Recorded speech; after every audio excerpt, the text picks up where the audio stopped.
Well, Dan, this is something I know you've thought a lot about over the past couple of years.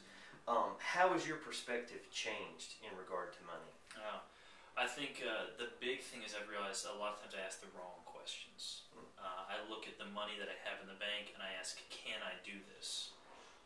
And the right perspective is realizing this is already God's money. Yeah. My perspective should be, God, should I do this? Is this something that would honor you? Is this something that would further your kingdom? Or is this something that I want to pursue my own desires and my own comfort with? Well, what do you think has kind of made that shift in you to bring you to that place where you think like that? A large part of it is reading through 1st and 2nd Corinthians, seeing Paul's entire work in Corinth was funded by Macedonia. It was funded by people who gave generously so that the people in Corinth could hear about the gospel.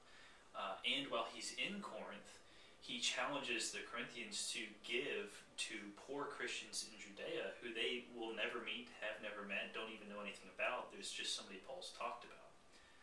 And Paul's whole message to them about that giving comes from primarily 2 Corinthians 9, where he talks about make sure you get this money together. You're already generous people. Make sure you get it together before we come to collect so that you can give cheerfully, so it's not giving as a bill.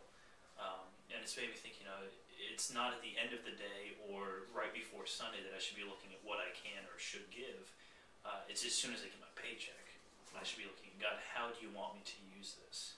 And I should be looking at how am I investing in the proclamation of the gospel beyond what I can do myself. Well, this truth, God owns everything. Tell us about how that's kind of played out in your life and made a practical difference lately. Most recently, I was going to pick up a plasma TV from Best Buy right after Thanksgiving, and it was on sale. I thought it was a really good price, and as I was driving there, I realized I'm asking the wrong questions. I just finished telling Matt Peavyhouse I'm going to support him to the tune of like $300 for the entire year, because I thought that was a very wise financial decision for what we could afford. And now I'm running out to Best Buy to spend $400 because it's a good deal on a luxury item that I don't really need. And I realized my question of what can I do was the wrong question. I needed to be asking what should I do with my money and how can I invest in God's kingdom. Well, if you want to give people one piece of practical counsel that'll help them move in this direction, what would that be? Look at what you spend your money on. Are you investing in the kingdom? Are you investing in the things of this world?